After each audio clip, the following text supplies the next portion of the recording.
Gutom na sila guys, kaya pakainin na natin yung na-rescue ko na dalawang kitty. Kaya malulusog sila guys at makikinis yung dalawang kitty na na-rescue ko.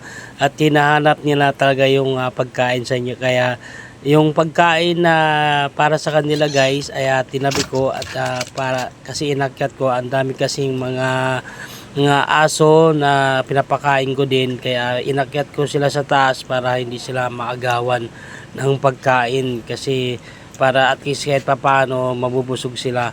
Ang pagkain pala nila guys ay binigyan ko ng kanin na may halong chicken at gulay at saka cat food. Pinaghalo-halo ko sila guys para mabusog silang dalawa guys. Yan ang kinakain nila ngayong hapon guys. Kaya maraming salamat guys sa walang sawang panonood sa aking mga content. Maraming salamat din sa walang sawang pag-follow at tumadami na kayo guys. Maraming salamat sa inyo guys.